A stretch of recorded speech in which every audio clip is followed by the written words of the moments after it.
Hello there, friends. Nice to see you. How you doing today? Welcome to the Cancer season Q&A. It's my birthday. Thank you for hanging out with me today. It's so wonderful to see all of your names and faces in the chat here today. I thought I would just, come and celebrate with you as a community. Always love chatting with you and seeing how you're doing and sharing thoughts and whatnot. So we can talk a little astrology, we could talk some sports, we could talk whatever is inspiring you today. I'm just going to welcome a few friends here. Thank you so much for joining me here today. I feel honored that you spend your Friday afternoon with me. So thanks again. Lisa is here. Hello, Lisa. Says happy birthday, Spencer. Thank you, friend. Carol from Massachusetts, Mass. Carol from Mass says waning gibbous moon. Yes, today. Welcome, friend. Susanna made it. Happy birthday. Thank you, Susanna. Nice to see you. And happy early birthday to you, birthday buddy, who is, this is a celebration of all of our Cancer friends here at Spencer Michaud Astrology. Nanda Devi is here, wishing you a very happy birthday from Middle Tennessee. Nice to see you, Nanda Devi. Rachel Fletcher, happy birthday. Thank you, Rachel Fletcher. Nice to see you, friend. Welcome. Monique is here. Happy birthday, homie. Nice to see you, friend. Hope you're doing well out there in California today. Under the Moon is here. Tarya Enoranta is here saying happy birthday. El Nash, welcome. Dawn is here. Dawn Fisher, happy birthday. I actually got to make it. Well, thank you, Dawn. Cheers to you. Nice to see all of you today. Loretta says happy solar return, Spencer. Yeah, we'll look at a solar return today.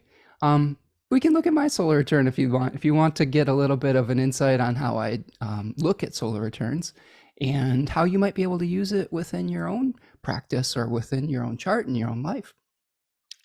Yeah, I'm glad that you can make it here. Al Nash, nice to see you, friend. So I hope that you're doing well out there, that you are enjoying your Cancer season, that you survived some of the squares with Mars and Venus to Uranus in the last couple weeks, that you're gearing up for Venus retrograde in Leo, because that's going to be one of the next kind of big things that we're going to be dealing with. We've got a new moon in Cancer coming up in about a week or so. So we're just living it, right? We're just living the dream here. Mars is going to be moving into Virgo on Monday the 10th, so a lot of changes coming around. Just welcoming some more friends here. This is why I wanted to come on today. You all are so nice and wonderful. Carolyn Perkins says hello from Carmel Valley, CA. Happy birthday. Thank you, Carolyn. Thank you for Carolyn is one of my send me some stuff in the mail friends. So thank you, Carolyn, for the wonderful, beautiful card that you sent, handwritten card, and your donation. I appreciate you, and I appreciate. It's kind of rare to get the snail mail, and it's nice. I miss it. It's one of those things that you kind of grew up with, and it's just a real pleasure to get a nice note like that in the mail. So thank you, Carolyn. I appreciate you.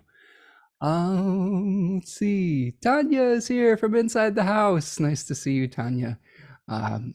Tanya is going to be cooking me a birthday meal today. She's a wonderful chef, and I'm so fortunate to have such a lovely partner. So thank you for being here, Tanya. I love you. And we're going to have a good time here today. El Faye is here, says happy birthday, Spencer. Hello, El Faye. Hello, Faye. Nice to see you. Okay. Don says, hope you're going to do something fun today. I think today is it's the energy feels like a relaxing, chill day. I think I was thinking about all the things I could potentially do, but I think that what I would like most today is just to relax, hang out with all of you for an hour or two, and then you know what I'm going to do? I think I'm going to watch Summer League basketball. Today's the first day for the Milwaukee Bucks Summer League basketball team, and I love Summer League because it's the first time we get to see some of the new players and the draft picks that they recently picked in the NBA draft.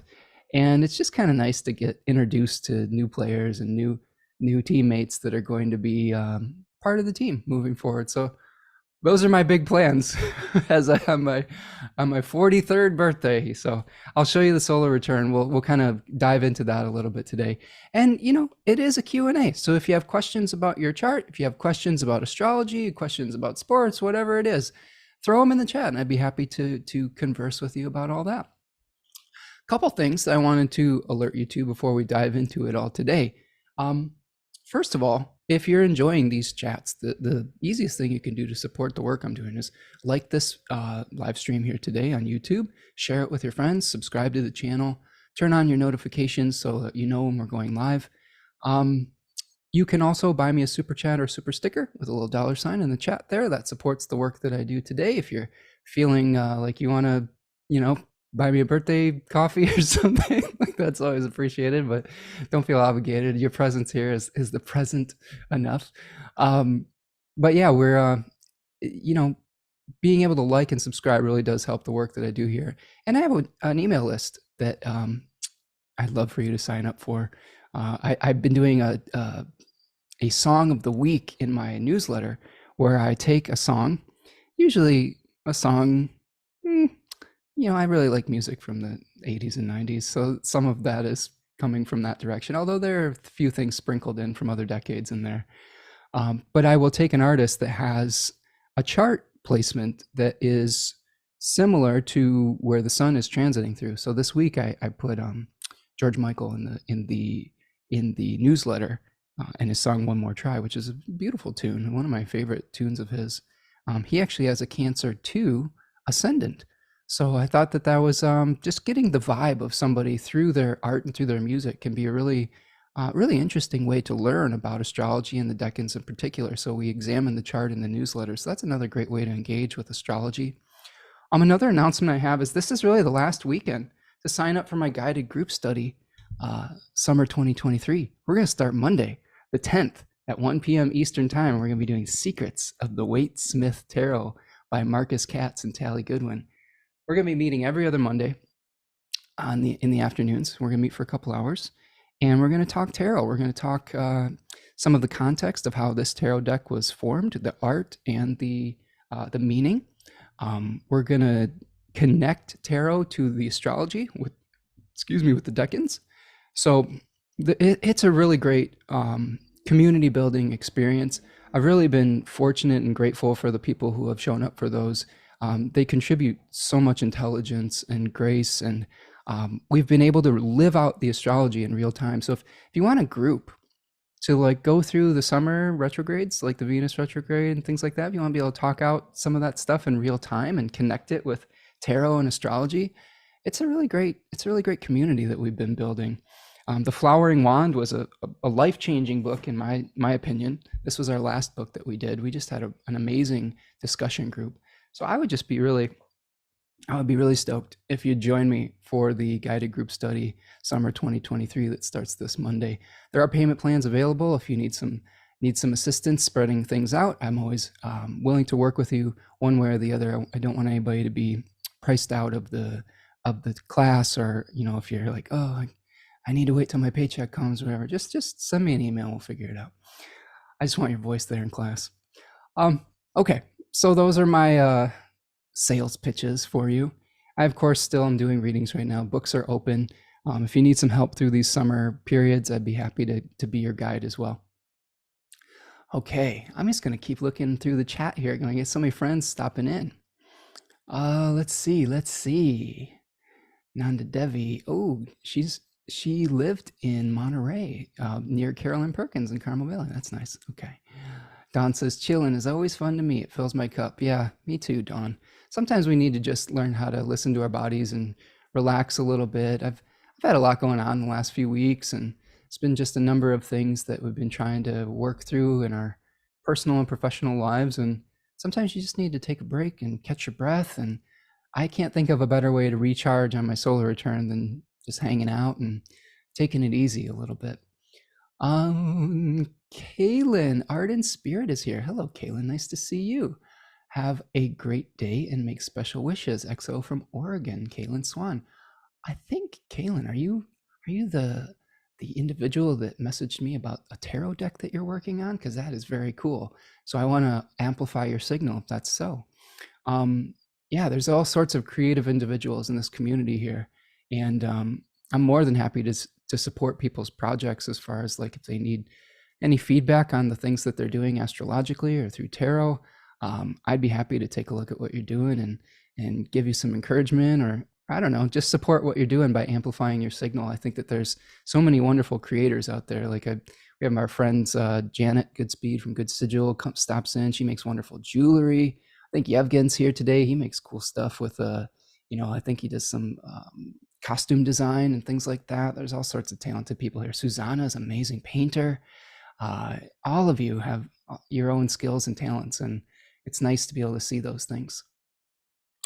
Sabrina Luna is here. Nice to see you, Sabrina. Cheers to you.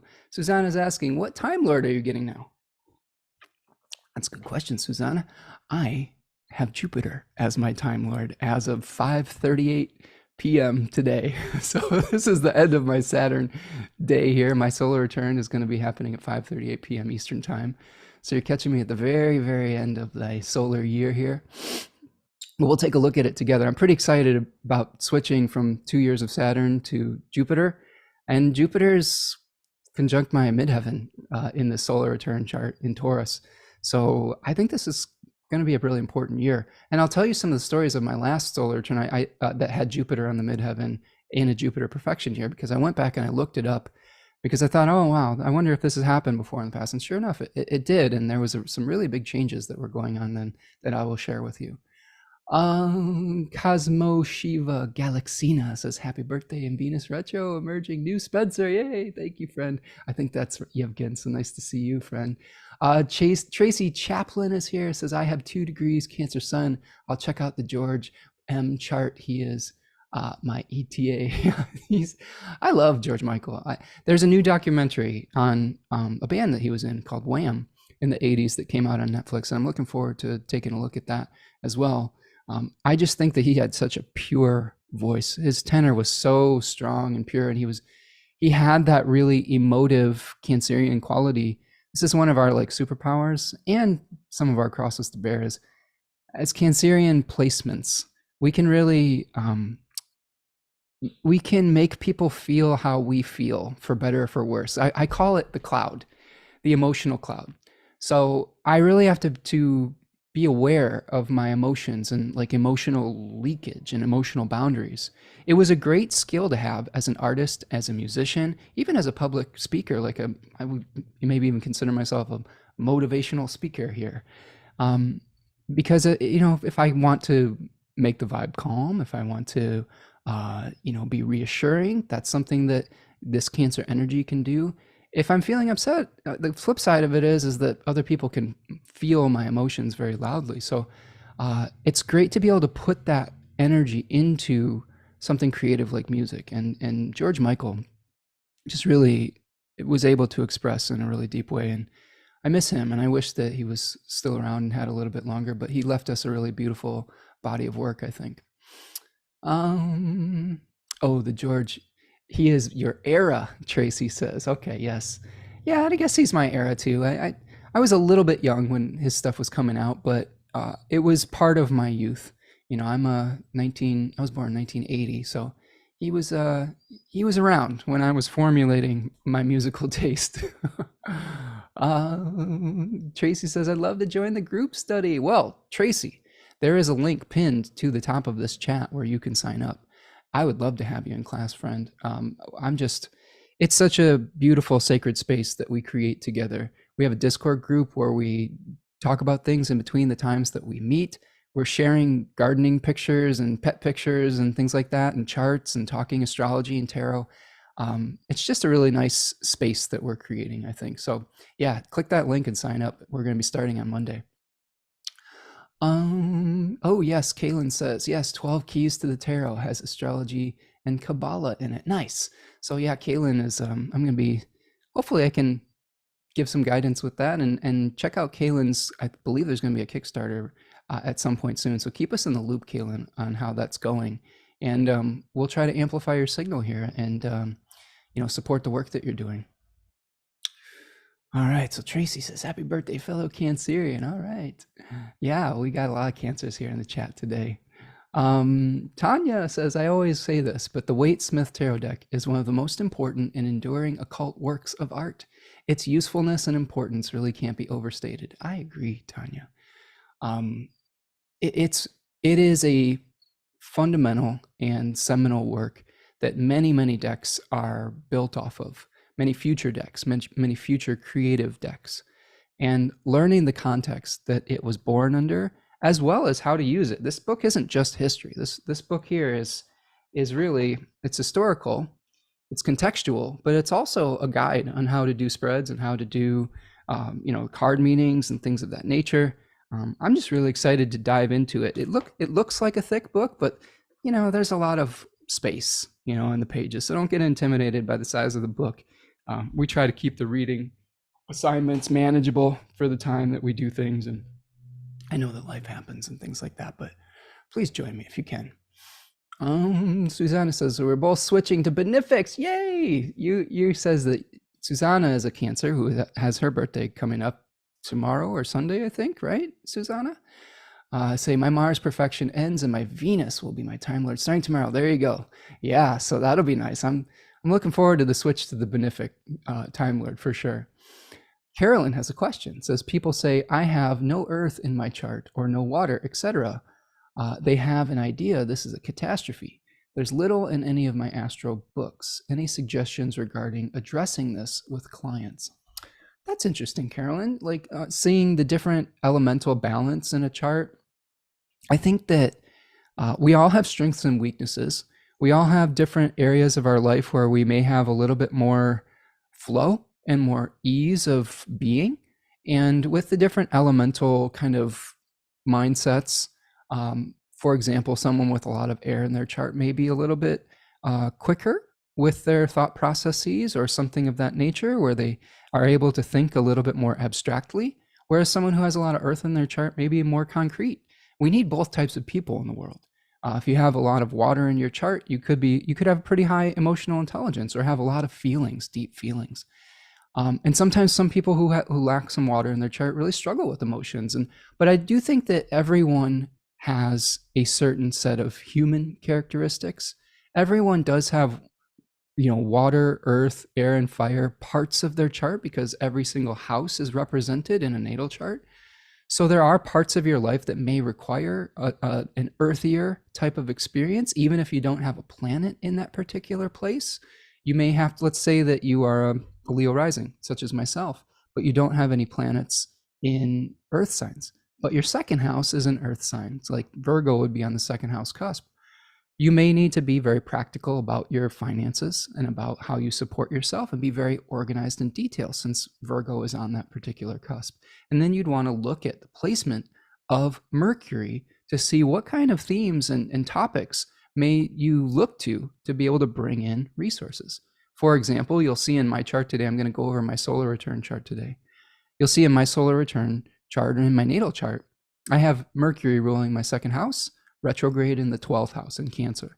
So my means of expression, my communication ability can help bring resources into my life.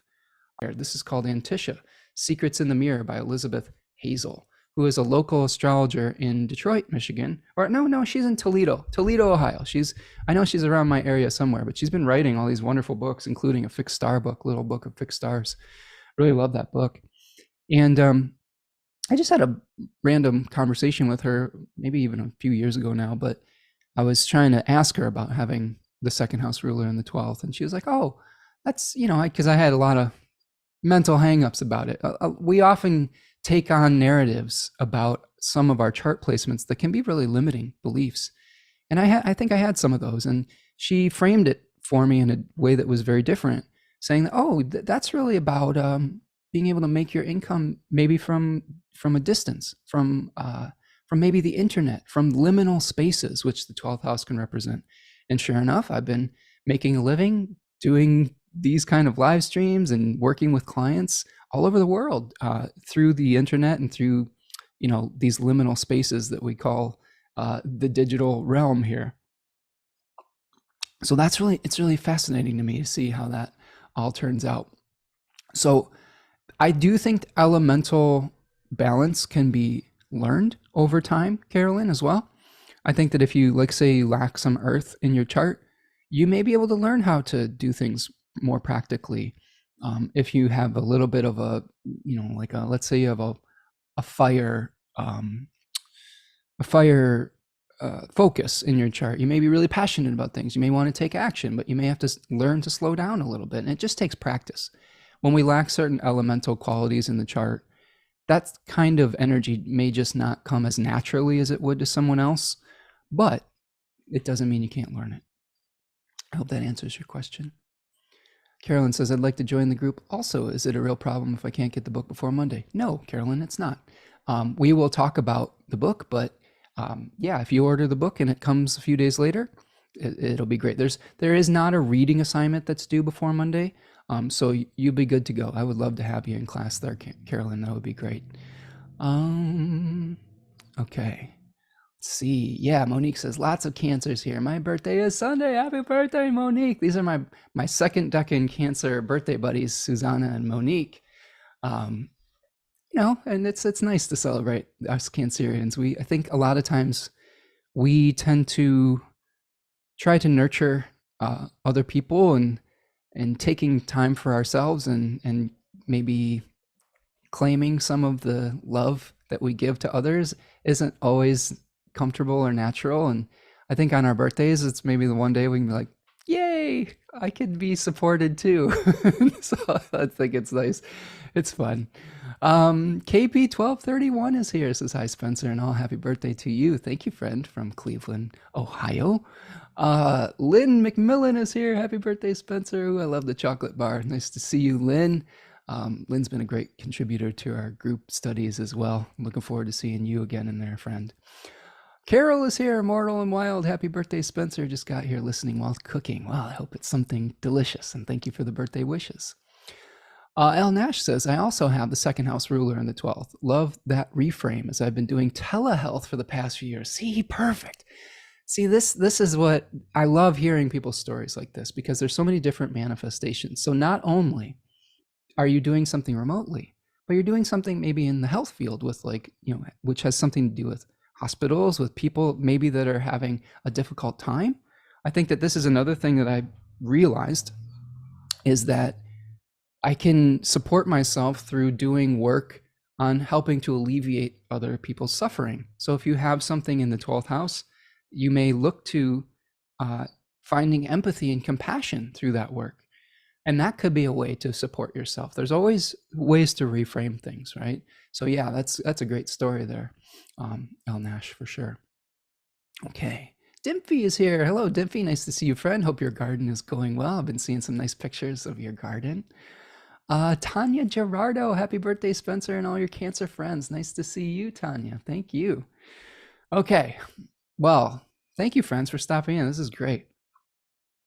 I was thinking about what I want to do for my birthday, and I'm still a little bit of a hermit, and I think getting together with my internet friends is something that fills me with joy, and I find a lot of peace and satisfaction doing that. So here we are. It's a party. So what I'd like to do, unless there's any other questions that are coming up, I'm just going to show you my solar return. Let's talk a little bit about solar return charts. And if you have any questions that come up, feel free to put them in the chat. So I'm going to pull, first of all, my natal chart. So we always start with a natal chart with a solar return. And then when we bring up a second chart here in Astro Gold, we go and we select a subsidiary chart in this particular program. Okay. And what we're doing is you can't see this pop-up that came up, but we're looking at the planet return or ingresses on the menu that pops up. And we're returning to the solar point where the sun was when you were born. So in this case, the sun is returning. This is my 2022 chart. So you have to make sure that it's the right time. Okay. Oh boy. Sorry, it's skipping around for, gotta get this one right here. Let's do 7 p.m. There it is. No. Oh. Sorry. I'll get it. Thank you for your patience. Let's just look at the day after. Okay, here is my solar return for 2023. You have to be careful when you're looking at this because you want to make sure that the year is right. If you calculate it for a time that isn't your is that is before your birthday, it'll give you the solar return for the previous year. And if you do it for something that is a little bit after, like I had put in July 7th, 2024, just to try to get the next chart, but it was for the next one. So what we're looking at with a solar return, okay, is a chart where the sun returns to the exact position it was when you were born. So that doesn't always happen exactly on the day and time of your birth.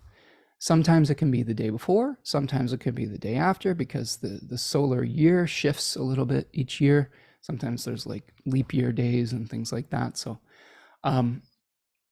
what we're looking at is my solar return for July 7th, 2023. I've got my natal chart on the inside and the solar return chart on the outside. Now there's two things that I like to look at. First of all, you want to have the placements of the solar return chart contextualized within your natal chart. Okay, that's the first thing. Okay. And Carolyn is asking, you don't move it to where you're living now. No, I don't. That there is a number of different modes of thinking with that. Some astrologers will move it to wherever you are at that moment. Other astrologers keep it to the point of your birth. I'm one of the astrologers that keeps it at the point of my birth. I don't have a great rationalization for that, but that's the way I've always done it. And I've kind of, I preach the concept of entrainment, which basically, if you're using a technique, try to be repeatable, make it repeatable so that you're entraining the divine to be able to speak to you through that particular technique consistently. Okay. So I'm going to look at where the placements are in the chart. I'm also, over the course of this, going to look at the chart itself. Okay. If I'm going to switch it around, so just look at the chart, the solar return chart itself, and see if there's overlaps with my houses, see where the placements are in that chart itself as well. But first of all, what I do first when I'm looking in a solar return chart, and these are the things that I would do if you did a 3-month transit reading at your birthday or something too. I would look at, what I like to do is take a wide angle lens for the year, and then eventually focus it down to more detailed analysis with transits. But thinking about what the perfected house is for the year and the Time Lord planet are really important, especially within the solar return, in my opinion. Okay, so the first thing that we do is we acknowledge that we have the sun in the correct position. And in my case, the sun is at 15 degrees and 33 minutes of Cancer in the 12th house. Okay. And then the next thing I like to do with the solar return chart is I try to figure out which is the annual perfected house. So annual perfections is a technique where you advance the chart or profect the chart. It means advancement, to advance. One house for every year of the life. So for example, we're starting out with 0 to 1 in the first house, 1 to 2, 2 to 3, third house, 3 to 4, fourth house, and so along around the wheel. And then we always have like these kind of like these 12-year cycles, because we've got 12 houses. So we've got year 0 to 1, and then we have year 12 to 13. And then it comes back around year 24 to 25, 36 to 37, and so on and so forth. So I'm in the middle of a cycle that started when I was 36 years old. When I was 36 years old, I was in a first house perfection year, and that was in 2016. And in that case, my Time Lord was the sun, because I'm a Leo rising and the sun rules Leo. So I would have looked at what my sun was doing in 2016. And then I advance it. So we got 36, 37, 38, 39, 40, 41, 42, 43. So that puts me, I was born in 1980. So at 43 years of age, as of today, I am in an 8th house perfection year. So what that means is that we have to look at the topics of the 8th house that could be themes that come up. We also are going to look at what planet rules the 8th house in my chart. In this case, it's Jupiter, because my 8th house is Pisces. We also are going to look at where Jupiter is in my solar return chart and how it relates to my natal charts. In this case, it's in Taurus, and it's very close to my midheaven, which is important. We also want to look at what planets are in the profected house when you have the solar return date. Okay, so in this case, Saturn is retrograde in the solar return chart. The moon is there in Pisces, so that gives me some more information about where my, I don't know, emotions may be lying. Neptune is there as well, and the IC of the chart is there as well. So what we're doing is we're looking for these overlaps. And I see Janet has entered the chat. Happy birthday, Spencer. Nice to see you, Janet. I gave you a shout out and your wonderful work at Good Sigil earlier in the chat if you are just stopping in. We're talking solar returns here. So one thing that we can do is say, okay, what types of themes may be activated in my natal chart, okay, by having Jupiter activated? In my case, Jupiter is in Virgo, which is its exile. It rules both the 5th house and the 8th house. Okay, so it is bringing resources to both of those houses. And it does witness both of those houses, albeit by a square to the 5th and by opposition to the 8th. So what can we glean from that? My Jupiter is what is called the benefic of sect. That means it's the benefic that has political power in the chart, because I am a solar birth, I'm a day birth.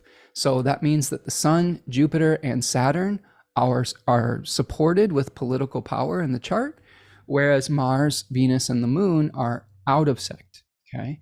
And in this case, Mercury is also out of sect in this chart because it rises after the Sun. That's how we determine which sect Mercury is in.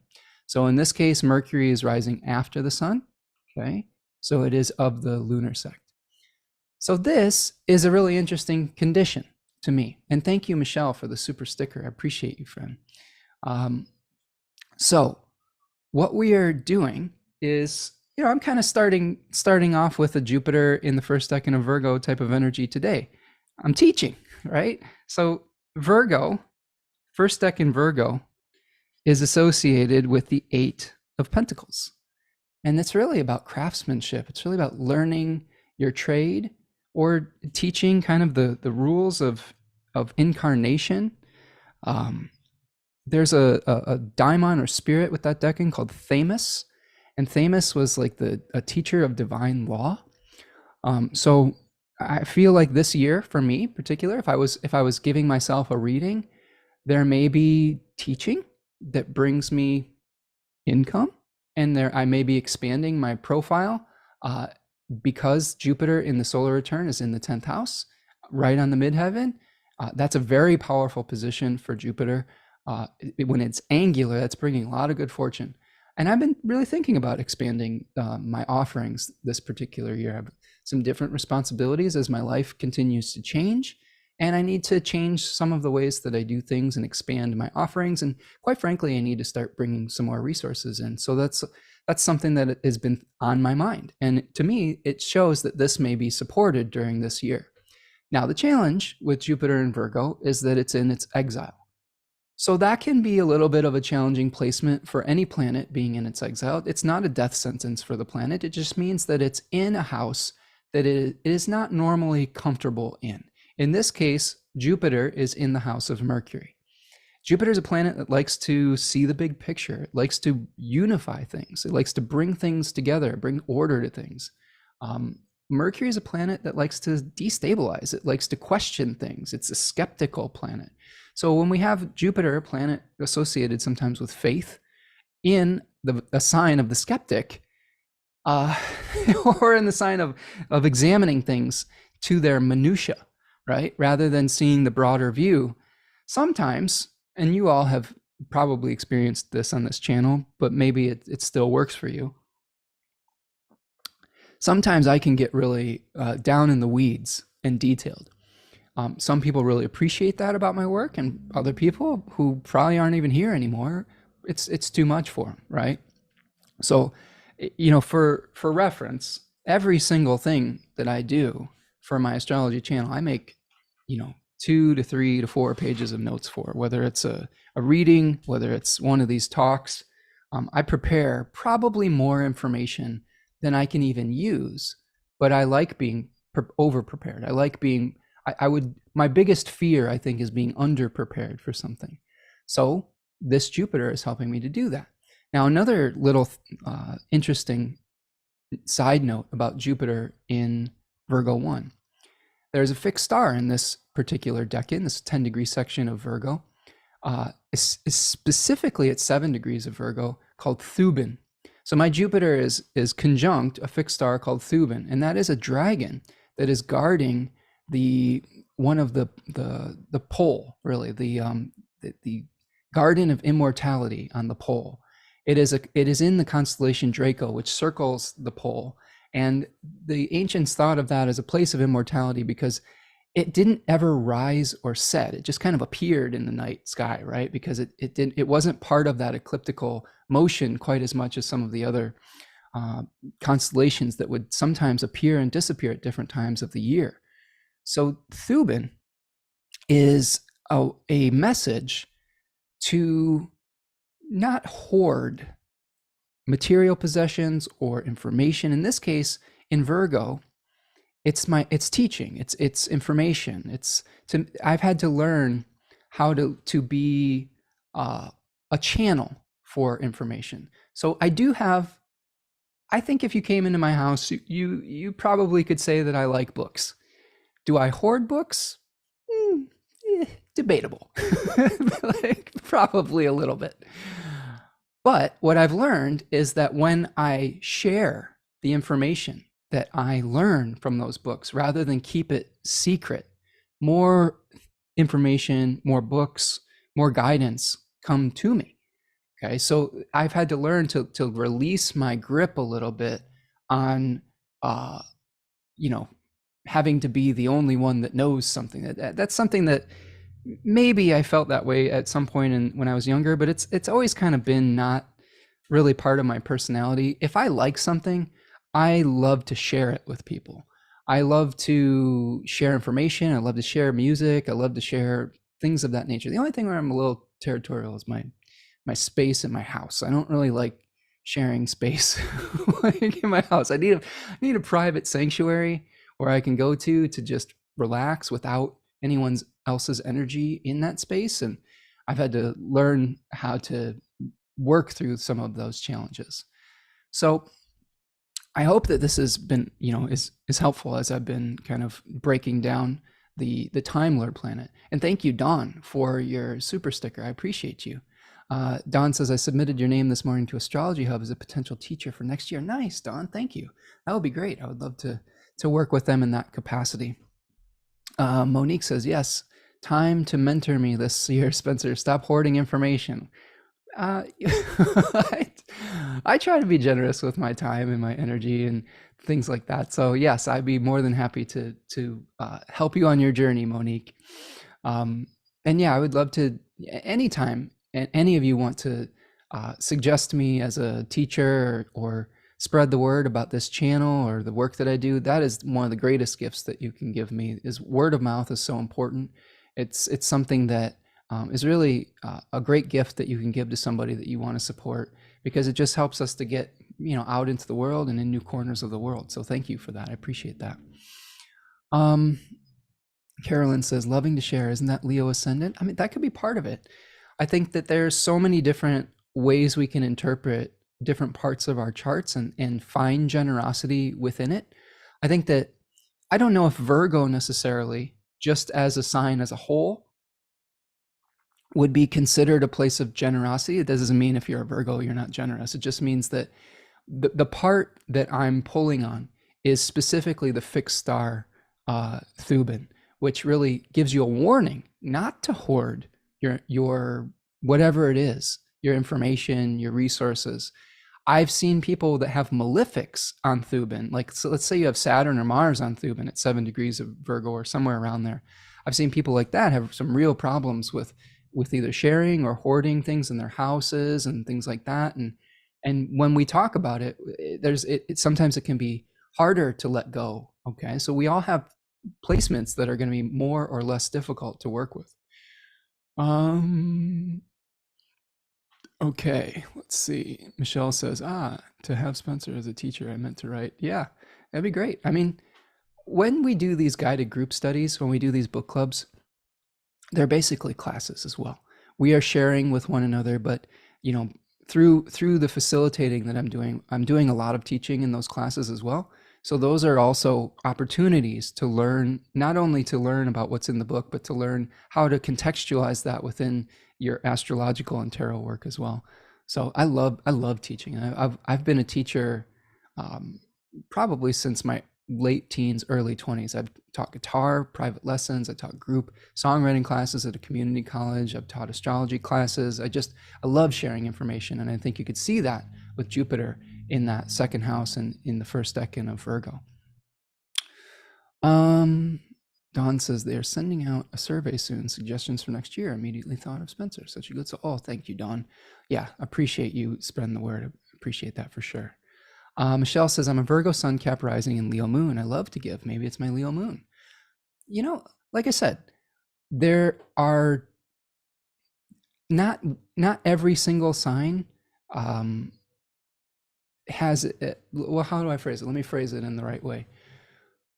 Any sign can be either generous or can be miserly, I think.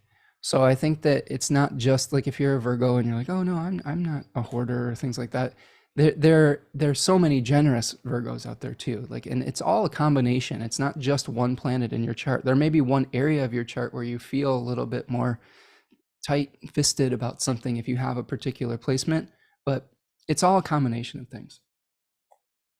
And yes, Nanda Devi, some Capricorns can be very generous. Other Capricorns can be very much hoarders. I mean, I'm thinking of a guy like Jeff Bezos. How much money does a guy like that need, right? Maybe he does some philanthropy, but who knows? Like I said, every sign has pluses and minuses, good and bad qualities.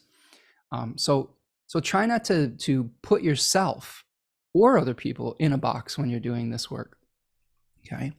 Thank you, Susanna, for the super sticker. I appreciate you. Okay, so that's the first thing that I would do. If you came to me with a solar return request or wanting to see what was going on for the year ahead, I would look at which planet in your chart was activated and what it means in your chart. So for example, because Jupiter rules the 5th house and the 8th house, I can probably expect to either have something, to have a focal point, be my creativity, maybe my child, my daughter. 8th house could be shared resources, could be a focal point as well, like inheritance issues. All of those things could come up with Jupiter ruling the 5th and the 8th house. Okay. You also want to look at what types of aspects are activated when you have a perfection as well. So like with the 8th house, it's in aversion to the ascendant. So we're not going to have a ton of aspects activated, in my opinion, although the aspects to the natal planet might be activated. But let's say that you have like the 7th house activated. There might be oppositions that are activated within the chart. Or if you have the 10th house, there could be some squares that are activated. Okay, like the relationship to the ascendant is one thing that we look at. I would move next to the position of Jupiter in the chart. And in this case, in my solar return chart, Jupiter is placed in the 10th house. It is also placed in the 6th house of the solar return chart. So you want to look at sort of the overlapping themes that you'd see. So Jupiter in my own chart, here's something really cool. So this tells me that this probably is a pretty career-focused year. Jupiter in my natal chart is going to be overlapping with the 10th house of my solar return chart, okay, somewhat near the midheaven. And Jupiter in my solar return chart is going to be on the midheaven of my natal chart. So do you see how these two things are communicating with one another? That says that Jupiter is going to be contributing to a 10th house type of energy, both my natal Jupiter and my solar return Jupiter. So if I was advising a client that was having this, I'd say there's probably going to be some movement in your career this year, some expansion. You may be doing a lot of teaching. You may be trying to figure out what things mean. Jupiter is a planet that helps us find meaning. So there may be a lot of questions with that. I have in my mind the dates that Jupiter is going to be retrograding. Jupiter is going to retrograde exactly conjoining my natal moon. So I'm anticipating this early September energy where I may have to reevaluate what I'm doing. Okay. I have some plans that are brewing right now. And when I get to that point, I fully anticipate there are going to be maybe either some delays or some reevaluations potentially around it. So if you know that in advance, though, that can help bring you some objectivity to that so that you're not blindsided by it. Okay. It doesn't mean you should fear it. It just means that there might be some reevaluation or reworking some things. I think that this is always in context of bigger changes that we have in our life. And for me, there's been a lot of changes in the last few years. My mother passed last year. My daughter went off to college. We became homeowners. There's been lots of changes that require different approaches to life. And the things that worked in the past that were the right answers at that time may no longer be the right answers, whether that has to do with how I organize my business or how I see myself or things of that nature, or the either expanding beliefs or the limiting beliefs I may have had. Like I have some challenges with, I've had some scarcity mindset challenges in my life. And you could probably see this with, the 12th house sun and Mercury, with both malefics in the second house. Okay. I've had some times of scarcity in my life, some of which were very much self-imposed because of my disappointment and I would say even aversion to some of the ways that society was organized. So I understand that. So I'm trying to work through some of those beliefs about how can we have an ethical expansion. Does that make sense?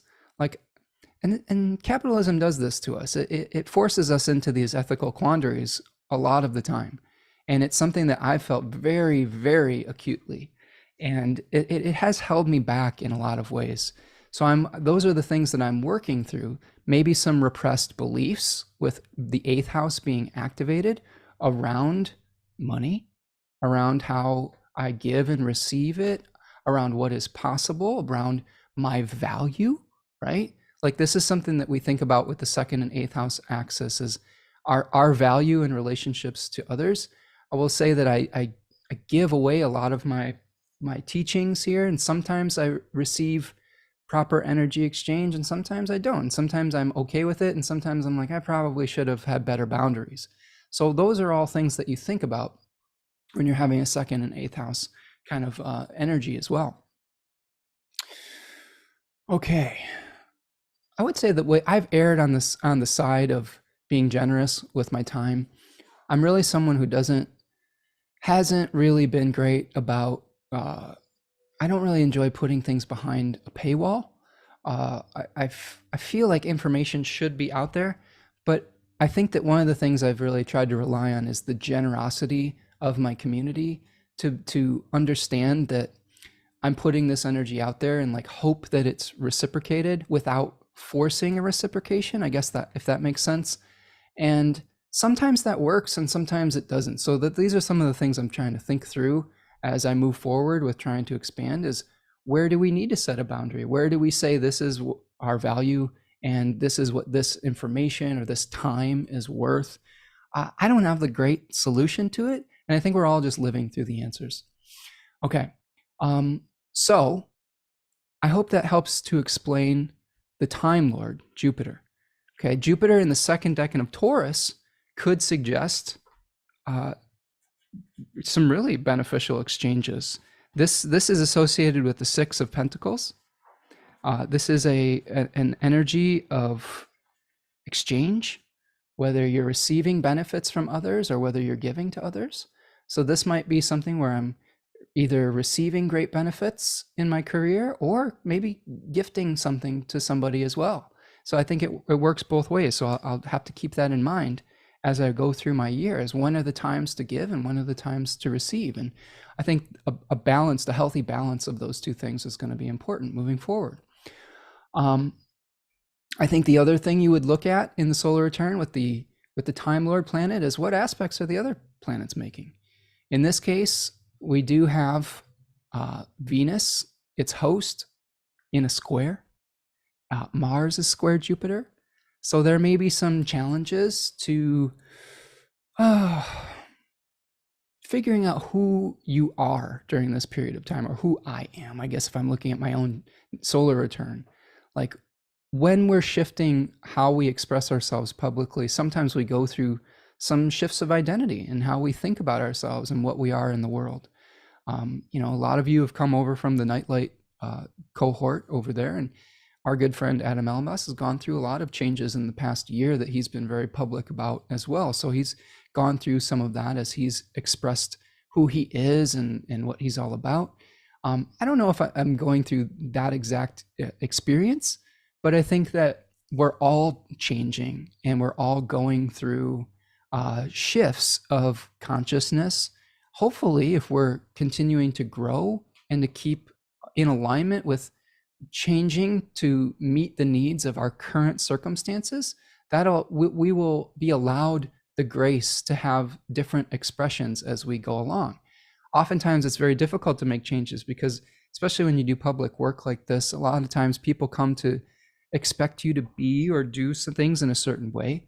And then when you start making changes, that can be really disruptive to some folks. And I think we need to allow our teachers, our astrologers, our artists, we need to allow them to change, because change keeps us relevant. It keeps us current. It keeps us meeting the needs of the time.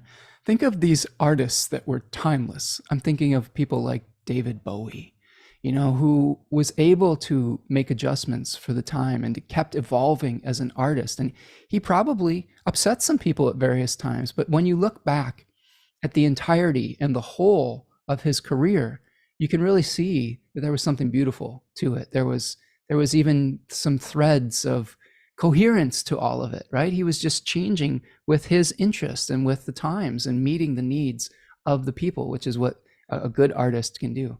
And thank you so much, Sarah Renee Marshall, for your super sticker, and thank you, Modern Goldilocks, for your super sticker. I appreciate you, friends. This is a lovely energy exchange that we're doing here today. Modern Goldilocks says, happy birthday, Spencer. My Cancer twins turn 26 tomorrow. That's cool. Okay, well, happy birthday to your twins. And I hope they have a good solar return as well. Many of the things that we're talking about here today will probably apply to you if you have a birthday around this time. You may have a different Time Lord, you may have a different ascendant, but some of the aspects are probably going to be similar. They may be in different houses, but it's an interesting exercise. So my professional expansion could put a little bit of pressure on my body, on which hills that I'm willing to defend or to die on, and which things I need to let go. The third decan of Leo shows us the Seven of Wands and someone defending their authenticity and right to be. I really think about this card as, which hills are you willing to die on? How much energy do you need to have courageously defending the turf that you've established on some level? And I will say that sometimes I get really fixated on a certain concept that I am unwilling to budge on. And other times I've had to learn to just let that go and say, you know what, that's not worth fighting about. One thing I'm feeling really strongly about as I move into my 43rd year is protecting the environment and being a voice for trying to do more things to help out our plant and animal friends, and to be an advocate for changing our lifestyles in our modern society to be able to meet the needs of the challenges that we're facing with climate change and with the growing number of weather severe weather challenges and rising temperatures and things like that. To me, that is a heritage that I have from my family, who were, one side of my family was very much into conservation as college professors, biology and genetics professors at Purdue and Carroll College in Wisconsin, respectively. And my mom was a gardener and really appreciated the earth. And so that's a legacy I feel very strongly about, and am willing to maybe rustle a few feathers over, and I hope that it's not too severe. But this is the thing with third decan Leo, it's a Mars ruled decan. So you may have to think about, how are you going to courageously face the challenges that you are that are necessary to stand up for in your life? What happens when your back is against the wall? We've had some shifts in our situation here where we're trying to change our material circumstances to be able to afford some of our responsibilities, and that takes courage, and that takes an ability to make some changes in our life, like Tanya and I together as trying to move forward in our life in some level. And then how does that fit in with our culture? How does that fit in with the challenges of living in late stage capitalism?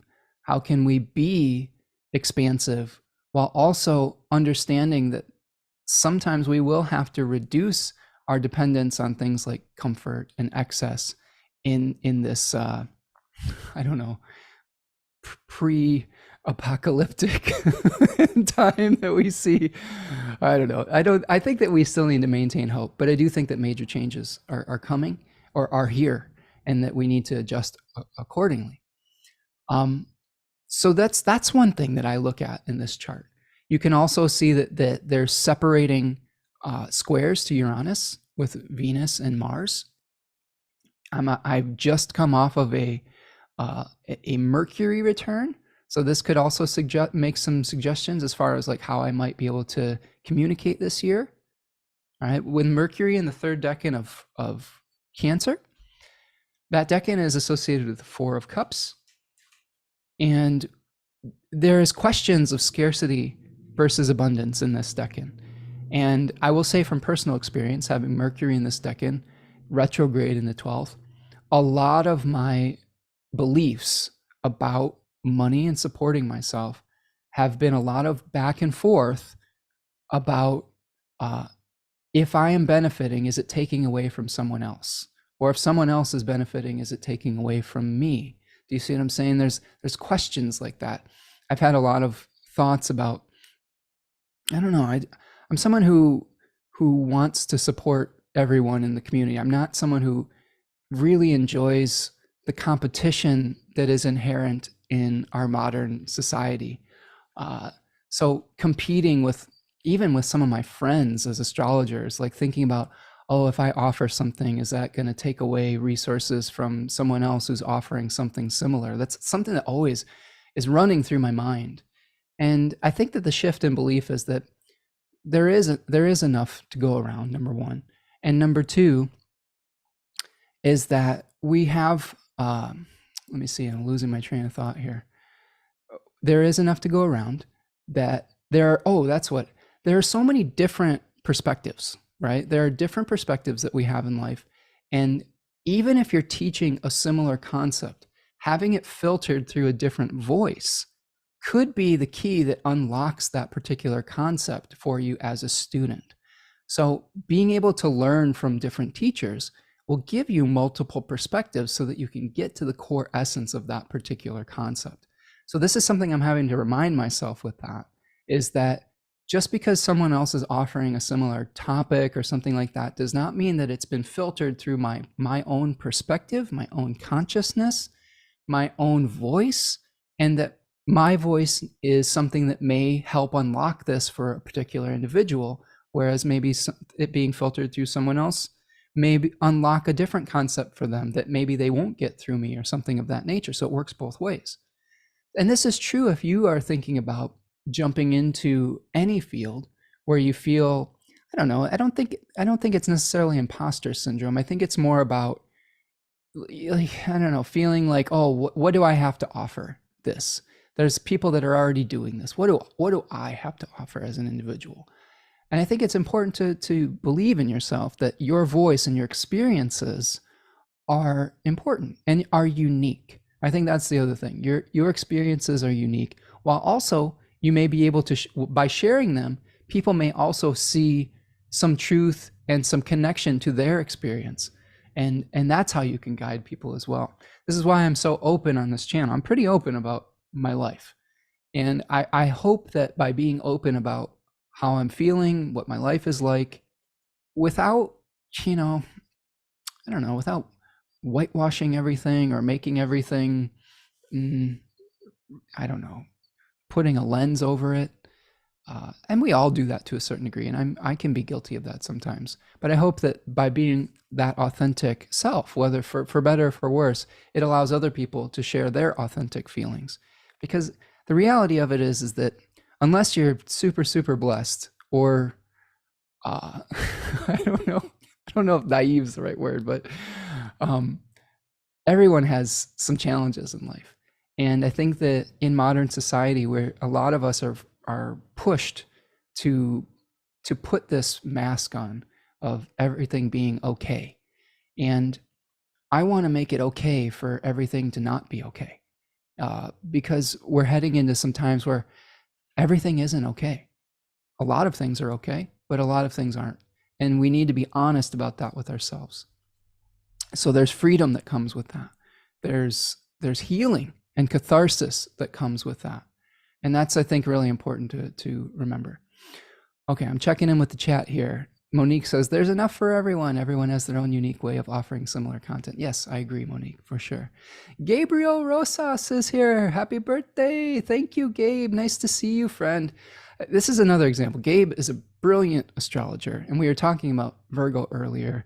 And Gabe is one of the most generous Virgo people I've ever seen going, or I don't know if we've met in person, Gabe, but I've observed your generosity and your ability to build people up on social media and things of that nature, and just your brilliance as an astrologer. So I think that there's so many ways we can express that, and so much room for all the polyphony of voices, the different melodies that come together to make a symphony, whether it's a community of astrologers or a community of people in society.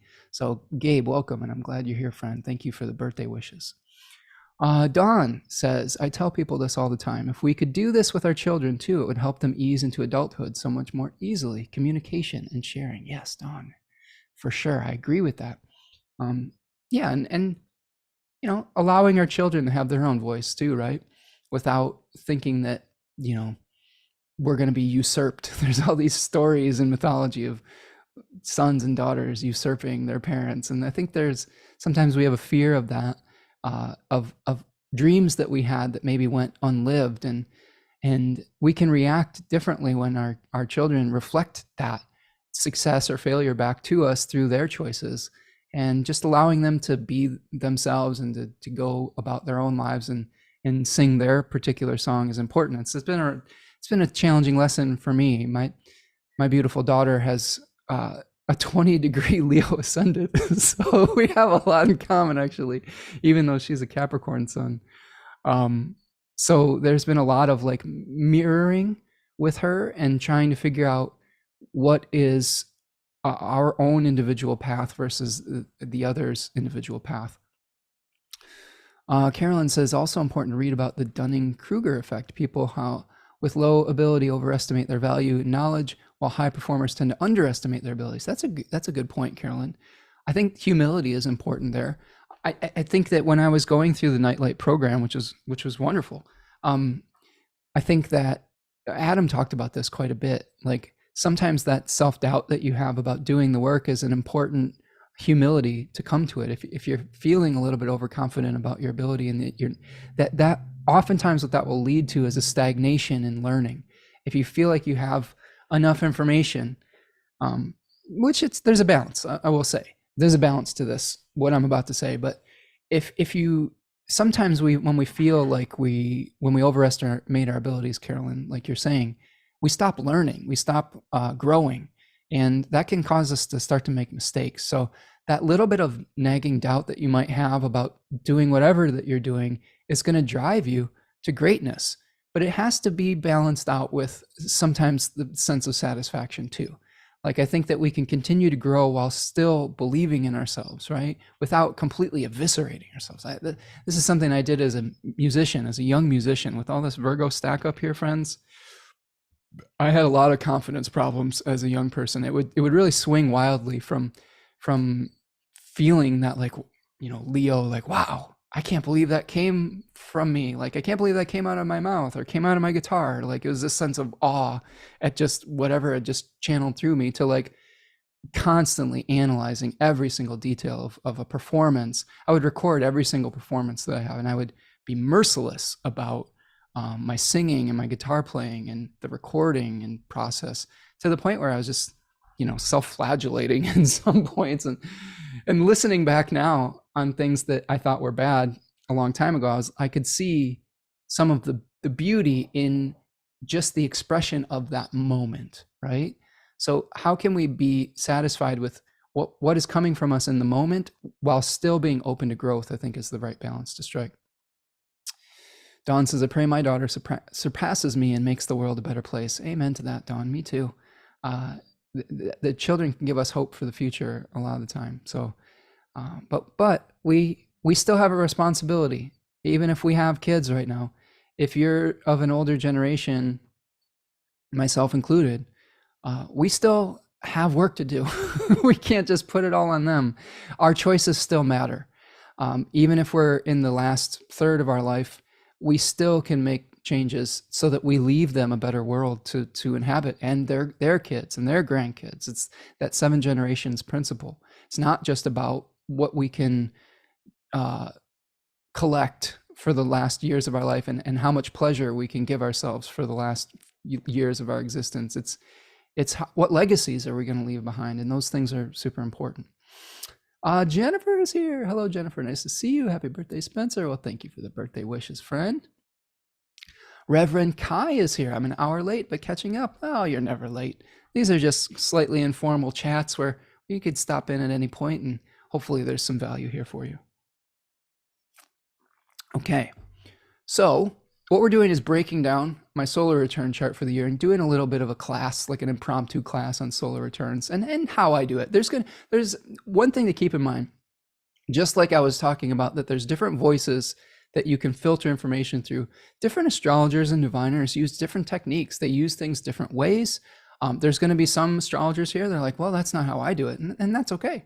That is an example of how we can entrain ourselves again to the techniques that we use and use them consistently. If you're getting accurate results with the techniques that you're using, then I think it's a valid technique. Okay, this has worked pretty well for me, I would say. So the other thing you want to look at is the planets that are in the perfected house.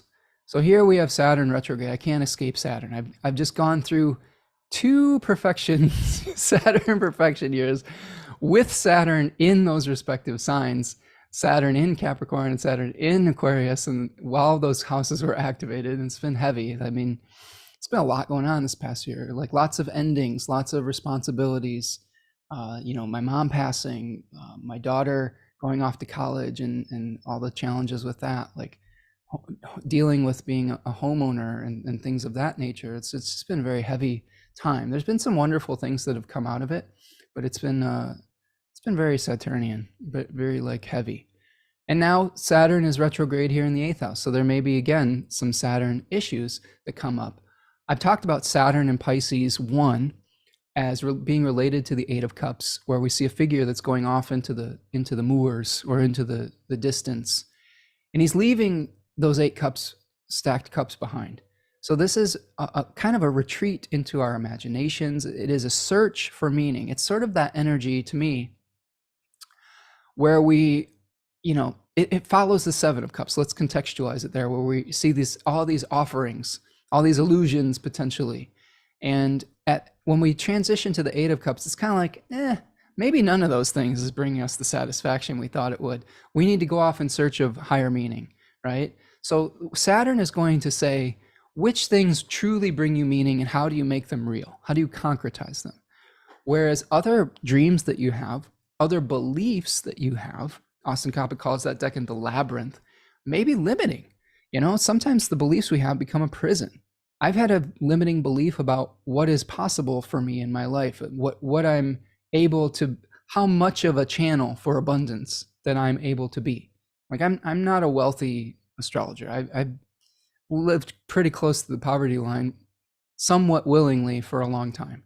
And it's time for me to shift that belief system because circumstances require it. Circumstances are requiring me to be more of an open aperture for energy if I want to meet the needs of my responsibilities. So that Saturn in the 8th house is going to be like, in this chart saying which of your beliefs are going to be valid and which of them are just prisons that you're self-inflicting. So this is something else that we're all going through on some level, but I'll probably be dealing with this over the next years, releasing some of these limiting beliefs, hopefully, to be able to move forward with my life. And you can see in this solar return chart, guess who that planet is opposing? My Time Lord, Jupiter. So for me to be able to create expansion and to teach and be an open aperture, there's going to be some limiting beliefs that I may have to work through about either how I'm supported or how I support others, and the way that I put my energy out into the world and the benefits that I receive and give in that regard. Okay. Yeah. So Jennifer says, agree totally. My kids are your age and teaching me all the time. Yeah. My daughter's teaching me daily too, Jennifer. I hear you. Michelle says, yes, you should be a wealthy astrologer, ! You're that good. Well, I appreciate the compliment, Michelle. There's been choices I've made over the course of my career that have limited my affluence. Most of them have been willingly limited. Some of them are confidence issues. Some of them are a rejection of the capitalistic model, which I'm still in. I've totally realized that I can't escape it, but I've been trying my best to, I don't know, be a good person within it. And I'll tell you, I know exactly where this comes from. In addition to having college professors in my lineage, I had Mennonite deacons back in that side of the family as well. They were all teachers, and they were literate, and they were that side of my family was very frugal, and they believed in simplicity and living simply. The other side of my family was not like that. They lived very excessively.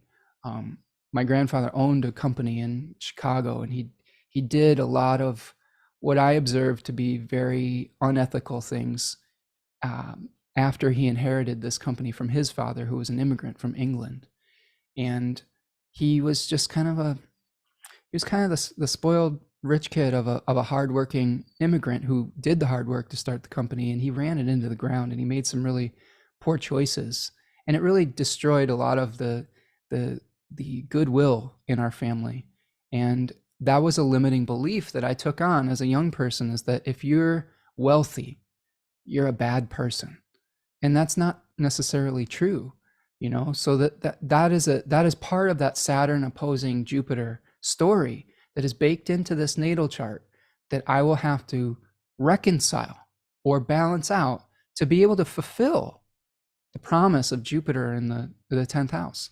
So, and I appreciate all of you. You all are so generous here in these chats and with my work and whatnot. So I appreciate all of you. But again, I'm trying to break down what a client or myself might experience with this solar return chart. Okay, so we're looking also at the planets in the perfected house. Okay, the moon in the second decan of Pisces. I'm sighing heavily because we just had a talk about overestimating your abilities. And this decan is associated with the 9 of Cups, which is a sort of a wish fulfillment card, which I find very interesting. But also it shows a figure who is very satisfied and very much like, maybe one could even suggest smug in the negative. Okay, so here is the Nine of Cups card. Here's the Eight of Cups that we talked about with Saturn there. There is another layer to that decan that speaks to potentially overestimating abilities. And it is the story of Phaethon. There is a fixed star called what is it? Archerner in the second decan of Pisces that is in the constellation of a constellation that is this big long river in the sky. And the story goes, Archerner is a fixed star that's related to the story of Phaethon, who was the son of Helios, okay, the son of the sun god, the child of the sun god. And Phaethon asks his father to be able to drive his chariot, to be able to prove his abilities, or to be able to prove his divine heritage, okay? Because people were starting to tell Phaethon, you're not really the son of Helios. And Helios was like, I'll grant you any wish you want to prove that I'm your father. And he's like, let me drive your sun chariot. It was pulled by these 4 very unruly white steeds, right? Of steeds the ruler and of life the light is one of the lines in the one of the Orphic hymns to Helios. And of course, Phaethon just wasn't ready for it. Like, he was sort of the sorcerer's apprentice, and he tried to fly a little bit too high, and he started to lose control of the chariot. And that brought him to a point where he was starting to scorch the earth by flying too low, and he was flying too high, and it was making it freeze. And Zeus was observing this from Olympus and was like, this is not going to work. And he hurled one of his thunderbolts towards Phaethon and knocked him out of the chariot, and he drowned in the Eridanus is the river's name. So that is a warning of not trying to fly too high. I think one of the other things that I take on as a belief, and this comes from my Piscean father, I do believe in the middle ground. I do believe that wealth is not just material, that you can be wealthy in time, and you can be healthy or wealthy in your health. You can be wealthy in friendship and community. I'm very wealthy in community here. This is part of the exalted moon on the midheaven. You all are an amazing community, and I feel like the friendships that we built here has really filled my heart and my soul up here, right? And I'm willing sometimes to sacrifice some of the material things for that community. But the lesson of this moon here may be telling me it's important to maintain your sense of realism around what is and isn't possible by knowing yourself, okay, knowing your energy levels. One of the things that I try to do is I try to create enough space in my life for reflection, try to create enough space in my life to be able to do the tasks that I want to do to my own standard, which admittedly is very high. And if I've overcommitted with things, I feel like the quality of my work will start to suffer. So I turn down a lot of opportunities. Someone mentioned Astrology Hub earlier in the chat, and I definitely appreciate you suggesting me to them. I've had an offer from them in the past to do the Astrologer Connect service that they did, but I had to turn it down because it was, at the time I just didn't have the time to commit to it. I felt like some of my other work would have suffered. That being said, doing things like teaching classes and stuff like that, I'm totally open to that. So yeah, it's okay to suggest me to these places, but sometimes you have to say yes to things, but other times it's okay to say no to things if you don't have the energy for it. So that to me is some of the messaging that's coming from that moon, is knowing your limits. Let's see, let me look at the chat here. Michelle says, I paid $400 for a reading, and ironically, it was one of the most negative, unhelpful ones to date. I'll be booking with you soon. And $400 was only for 1 hour. Oh my goodness. Well, I'm sorry to hear that, Michelle. And again, not every person is going to resonate with every single astrologer's delivery. One of the things that I try to really focus on in my readings is how can I deliver the message in a way that is helpful to the client. I will always try to give a turnaround. I'm not going to avoid difficult topics in a chart or difficult placements. In fact, I sometimes encourage cathartic release. I want to be able to go to the depths and be able to kind of witness the real life that you've lived, not the life that you try to present to people, but the real circumstances that you're going through, the authentic self. And oftentimes that brings up a lot of trauma. It brings up a lot of different belief systems that the client may have. But I always try to create a safe space container for the clients. And this is another reason that I encourage people to continue to study. It is astrology, divination, tarot, all of these things. To me, we intuitively know a lot of these things. That's why as a beginning astrologer or a beginning diviner, you can still bring value to the table. You still can know things if you're just beginning or if you just feel it intuitively. A lot of astrologers and card readers, they're somewhat psychic. They have very well developed intuition. I would include myself in that and my teacher, Adam Ellenboss. And I think that intuition is often misunderstood. Sometimes we think that intuition is just something that just arises from nowhere, from nothing. In my understanding of intuition now, I think I spoke about this maybe in our last live stream, but to me, it's a response to our stimuli. It is a somatic response. Somatic is a fancy word for body response.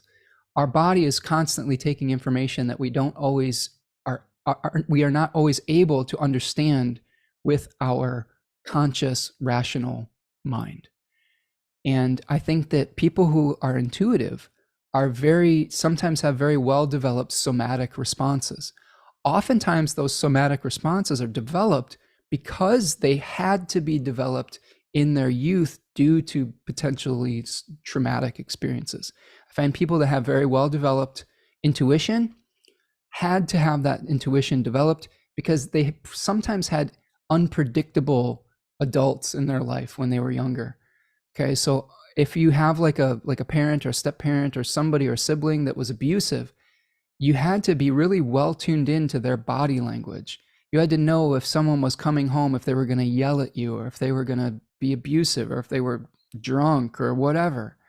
Those are the things that honestly help develop intuition. And sometimes we are told not to trust those bodily responses. And part of the way that you can start to re-engage with your body after trauma is to start trusting what your body is telling you. We've become the word is deracinated in Sophie Strand's book. We've become uprooted from our somatic consciousness, from the earth, from listening to our bodies. Late stage capitalism, sometimes the internet encourages us to be in our heads all the time. And once we start to trust our bodies, we can start to do some of this astrological work in a more balanced and enriching way. So my point being is that I want you to trust your body and your intuition when you start doing this work. The reason to continue to study is to develop a language to deliver the messages that you are receiving, to be able to speak them rationally, right? To be able to deliver the message in multiple ways so that you can connect with different types of clients. I keep studying because I may say something one way, like through the planetary energy, or that may land one way with one client. Maybe looking at the image of the tarot card will help unlock that energy for a different client because they may be more visual learner. And by learning some of the associations with the tarot card, that gives me extra layers to deliver the message of meaning. Okay, so it's very interesting for me to see that and to trust that somatic intelligence. Let's see. Lisa says, Alice Miller talked about the intuition and the drama of the gifted child. I'll have to check that out. I hope that there's some similar themes that we've been talking about here today. Modern Goldilocks says, perpetual student here, love learning indeed. Yes, well-developed intuition due to chaotic childhood. No planets in water, which is what some people usually associate with intuition with. There's all sorts of different somatic experiences. They don't necessarily have to be reflected in water signs. I think there's a very earthy intelligence and intuition as well. And let's say you have Earth planets, you really should trust your gut when it comes to that. If you're let's say have Virgo placements and you start to get digestive issues when you start to get stressed because you intuitively understand that something isn't right for you, you need to pay attention to that. I know that's a lot of Virgos worry because they understand the ramifications of what's going on. Same thing with Taurus people. Taurus people have extremely good intuition when it comes to trusting their body. They may feel something, they need to feel it in their body first before they can act on it. I know this is true for me with a Taurus moon. If I'm not feeling it in my body, if my body is like, I don't want to move on this, then I know that resistance, I need to understand why. There's some reason why. Okay. When I feel empowered, when something is that 100% yes, my body feels so energized. I'm like, let's go, let's do it, and I'm learning to pay attention to that, and so on and so forth, right? Capricorns have something similar, I'm sure. Monique says, I recently had an oracle reading with Spencer and felt like I got so much value for my investment. Thanks again. Oh, thank you, Monique. Yeah, I try to go above and beyond in my sessions. I look at things through different lenses and angles. The oracle reading that Monique is referring to is generally a single topic or question type reading. And I will pull cards. I will look at your solar return chart. I'll look at the transits that you're going through. Anything that can help give us insight into meaning to be able to serve the question that you bring to me. It could be a horary chart. It could be an I Ching reading or an animal pull. All of those things can give us additional layers of information. Modern Goldilocks says, yes, 4 planets in Taurus, Leo, Moon, animal instinct. Yes, exactly. Under the Moon says, yes, I have 12th house Virgo stellium, and it's my best teller for anything. Right, yeah. Trust those digestive kind of juices with Virgo placements. Michelle says, yes, as a Virgo sun and stellium in Virgo, I definitely have gut issues and feelings when something is off. Yeah, I'm similar. I will have a digestive challenge when I'm feeling anxious or anxiety about something that I know is probably not right for me. And, other people in my family have challenges like this too, where they will have some digestive issue and I'll be like, what are you worried about? What is on your mind? And usually there's something that they're feeling, out of alignment with, and it manifests physically. And I think sometimes when we shove down our knowing, our body is trying to get our attention. Okay. Our body's saying, this is not right. If you won't listen to the small aches and pains, I'm going to make something bigger for you to listen to. Right. So we have to learn to trust our bodies and trust our somatic intelligence. Lisa says, yes, it made so much sense how I developed my intuition as a child as a means of navigating the early environment. Yeah, I believe I developed a sensitivity to my environment because of some of the challenges of going back and forth to different households. There were different rules in different households where I grew up. And I had 5 different step-parents growing up. My parents were married multiple times, and I was constantly having to adjust to new expectations, rules. And when you have different parents who are, constantly shifting the goalposts, you kind of have to be flexible, and you have to understand what is okay and what isn't, and you have to tune in. And both my parents had some emotional challenges as well. Like I probably believe that my father probably had some depression when I was growing up, or just in general. He probably struggles with a little bit of depression sometimes. He's a little bit agoraphobic as well. And my mom had her own challenges. She was a Gemini sun, and she was very much a thinker and got very emotional and overthought things. So there's these 2 things that you had to be aware of in your environment. So Loretta, thank you so much for the super sticker, my friends. Loretta says, your approach to astrology really speaks to my Cancer sun and Pisces moon. I always learn so much. Thank you for your generosity. Well, thank you for your generosity, Loretta. I appreciate you. Thank you so much for the donation. Yeah, if you want to make a donation to the work that I'm doing here today, or buy me a birthday gift, you can hit that little $sign in the chat today. It's called a super sticker or a super chat. And that really does support the work that I'm doing. If you're listening to this after the fact, you can buy me a coffee at buymeacoffee.com. Or there's a little heart that says it's a super thanks. The other thing you can do to support my work is just sign up for a reading, sign up for the classes. The decans of Cancer right now are on sale. If you're really interested in the decans work, I did a series of 2.5 to 3 hour lectures that go over tarot cards, fixed stars, mythology, signs, planets, all of the knowledge that I had acquired, not all of it, but, quite a bit of it, my heart and soul poured into those. And I put them on sale during each season. So Cancer is at 20% off right now. Yeah, Michelle says 5-step parents is very tough to navigate as a child. It was. It required a lot of flexibility on my part. It really brought me into contact with a lot of different people that had a lot of different worldviews. And I think this is one of the things that I really value about, this is why I think I try to create so much peace in our community here, because I've lived with a lot of different people. I've lived with people of different political values. I've lived with people with different material values, lived with people of different demographics, of ages, of generations. And I think that there's a way to navigate that gracefully. And I try to do that here as much as I can. And I'm not always perfect, but sometimes, again, my favorite phrase is agree to disagree when there's a conflict situation that comes up. Because what that does is it allows space for that other person to be themselves while you are still allowed to be yourself, without making a belief a personal attack on the other person. There's people in this group that have different beliefs than me, quite significant different beliefs, but that doesn't mean that we can't have a shared humanity and that we can't continue to have a conversation. I grew up with a lot of people that had a lot of different belief systems than me, and I had to learn how to interact with them in a way that was still loving, but also still where I was able to learn how to stand my ground about my beliefs versus theirs if I saw something that was an ethical lapse, which I have seen that in my life. Okay, so I hope that this was helpful for the solar return. Another thing that you can look at in your solar return is just the ascendant.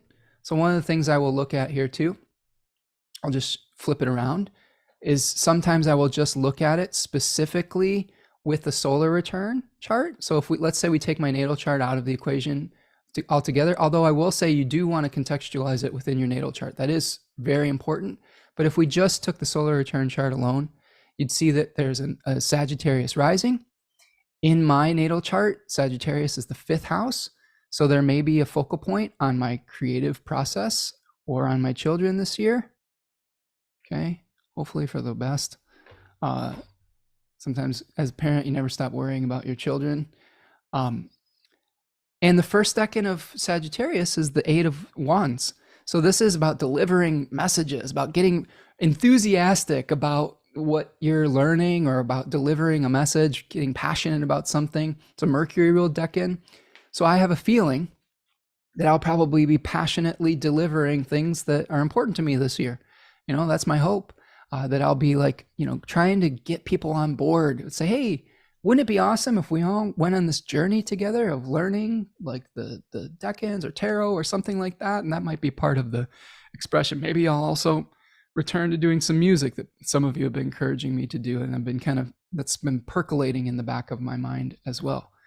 I would say we also would want to look at where the ruler of the ascendant is. In this case, it's Jupiter, so another echo of the solar return Time Lord.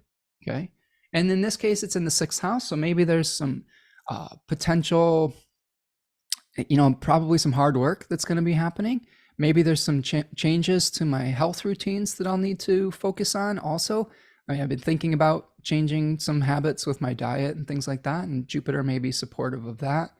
There may also be some things that are pulling me away from completion. That's a 6th house energy. I hope not too significantly, but 6th house is pulling away from the 7th, even though by secondary motion, it wants to move into the 7th.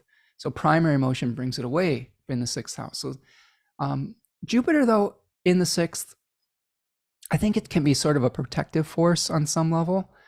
If I were to look at this in the client's chart in a solar return, if you were dealing with a health challenge, Jupiter might be there as the really benevolent doctor or therapist or somebody that's like a guide that is really helping you, through that process. The other thing I would look at with this chart is the placement of my sun and Mercury in this solar return chart are echoing the 8th house issue. So I can probably expect some 8th house stuff to come up. I'm a little nervous about that because there's some negative associations with the 8th house with death and things of that nature. But hopefully the more positive aspects of that will play out with a Jupiter year. And then I think finally what I would look at too is the angles, and specifically what is going on in the midheaven here? What do I need to do to create success publicly? Now, this midheaven is going to be hanging out right on my natal Mars. My natal Mars is at about 28 degrees Virgo. So there's probably going to be some martial tendencies to my, expression this year. It's already been a little bit martial leading up to this year. I've started to become more vocal about climate change and about the changes that I think we need to make as a society, and the powers that be need to make, not just us as individuals, although as a collective, we have a lot of power if we start to band together. But I've had to be a little bit more confident, I guess, about expressing what I truly believe without the fear that I'm going to alienate somebody. That's sort of a Mars expression. If there's something that you truly believe in, you need to be able to, sometimes you have to fight for it. Like there's some paradoxes within that. Like if you want peace, sometimes you have to fight for that peace. If you want to create change, sometimes you have to make people uncomfortable. Okay. Like that's part of just the growth process on some level. I would also say that this decan is associated with the 10 of Pentacles. And I think that one of the focal points that I'm going to have for this year is what is the legacy that I want to pass on?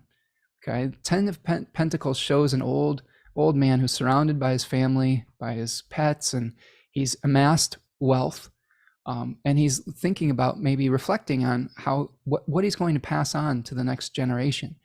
And to me, I've been really thinking a lot about that lately. I feel like I have work to do with this, to be a good steward of the earth, to be an intermediary between this information, this sky information, and the earth information, but to start to shift people's beliefs to be able to embrace embodiment rather than feel disconnected from it. This Flowering Wand book talks about sky gods versus storm gods. And she talks about how we've become disconnected, especially like in the type of patriarchal Christianity that fuels patriarchal capitalism. And this is not to take a dump on people's belief systems. If you're a Christian, there are ways to do that religion that are embodied, that are life affirming. Okay, so I don't ever want to take away from people's practices and beliefs, but maybe even thinking about our own religious beliefs and how we got to this point may be part of the shift, right? So sky gods versus storm gods. She talks about storm gods as ones that recycled energy. So the story goes is that mushroom spores, for example, when they release their spores, they become magnetized in the atmosphere and they attract water. And eventually those spores are seeding clouds that become rain. And then the cycle comes all over again. The rain falls, it feeds the moisture that feeds the mycelium, and the mushrooms sprout, they spore, and they feed the clouds, and the cycle continues. And she makes the argument that our stories used to be like this too. Our deities used to be like this. Like Dionysus, for example, was dismembered at the end of his life and returned to the earth. Whereas in patriarchal Christianity, we have a story of Jesus who is, at the end of his life, he's resurrected and he's just sent up into the heavens. He's not returned to the earth in the same way. And she makes an argument that there are some other gospels that were rediscovered in the mid-40s that talk more about the mystical sides of the Christian tradition, that speak more as the voice of Jesus as somebody who is more connected to the earth. okay, more Dionysian on some level. Now, I'll fully admit I was not raised in the Christian tradition. So if you are a biblical scholar, I mean no offense with my exploration, and you'll probably know your stories better than me. But I do like comparative religion, and I do like understanding how we got to this point as a society. And I think by speaking in that language, we're going to be able to I think, start to unearth some of the beliefs that we have that are leading to this crisis point that we're in. And make no mistake about it, friends, we are at a crisis point. The earth is warming, extreme weather is changing, and we have to to be able to change our actions in the world, we first have to change our belief systems. Okay? And if the belief systems that we had are not leading to actions that are supportive of life, then they need to be changed. They need to be shifted.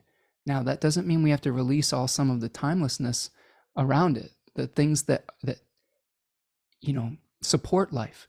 But if there's things that don't support life, we need to be able to let it go. We need to be able to compost not only our material things and our material need for comfort sometimes, but we need to compost ideas. And this whole book is about compost in my mind. How do we learn to let go when it's time to let go, rather than continuing to think that we have to hoard and grow and unlimited, unchecked growth? So to me, this is a long-winded way of saying my midheaven at 27 degrees of Virgo conjoining my natal Mars means that I might need to stand up for the legacy that I'm trying to pass on. I may have to think about what information I want to live beyond me. What types of belief systems do I want to leave for the next 7 generations, or the stories? Okay, I'm a storyteller, and I think that I'm learning that my contribution, I hope that my contribution is helping people to see the world in a different way that will lead to different types of actions. Okay? All right. So that is my solar return. For those of you who are numerologically inclined, I'm entering a 3-year. Okay? And I'm excited about that. So you can also track how your Time Lord is going to be moving throughout the year. So one thing that I will be looking at specifically is when Jupiter turns retrograde. So here's the Jupiter retrograde phase. Okay. Here's Jupiter retrograding exactly on my natal moon. This is another thing you want to look at if it's a planet is stationing retrograde or direct over a personal planet. You're probably going to want to pay attention to that. I already had Mercury retrograding over top of the moon here, so there was experiences that came along with that, and they may echo some of those experiences moving forward.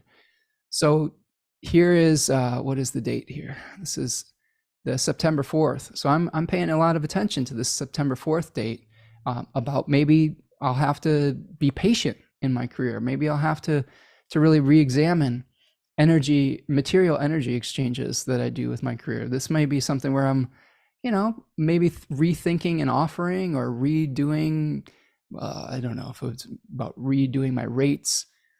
This is kind of how, challenged I've been with some of this stuff. I actually have a fully formed Patreon that has all the offerings, all the levels, all the tiers. And this was like 2 years ago that I made this, and I just never launched it because I started to feel really awkward about putting all of my information behind a paywall. So maybe there's something like that where that's revisited or something like that. I don't know. I haven't quite lived that yet, but you want to look at what else is going on. Like there's going to be a Mercury retrograde around that time. Saturn in the 8th house. Here's another point to think about. Saturn's going to turn direct in November. So this is going to be important because it's in the profected house that I'm going to be living through. So this might be a moment of forward movement as well. And then Jupiter is going to station direct in December. So here is the direct motion of Jupiter.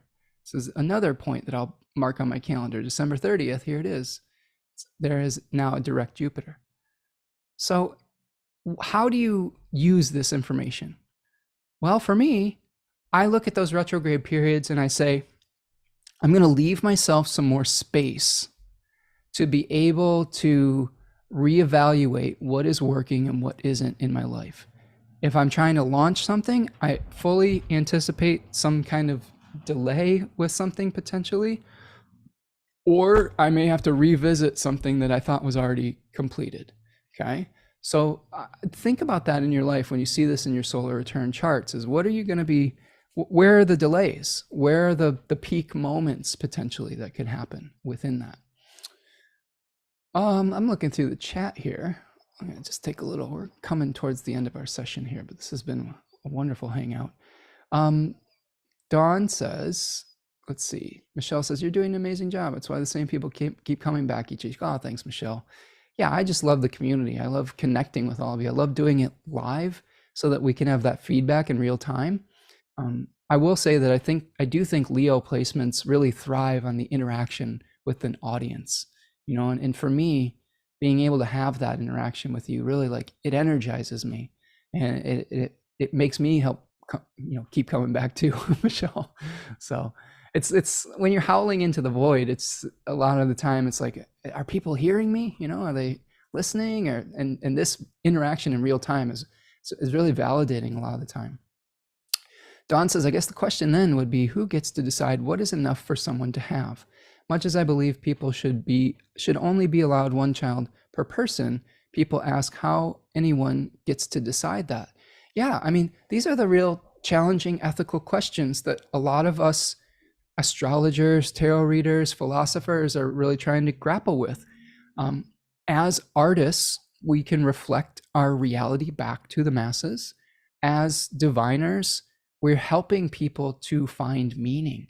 And as we are moving forward into an acceleration of technology with things like artificial intelligence, with Pluto moving into Aquarius, they need astrologers, they need diviners, they need philosophers.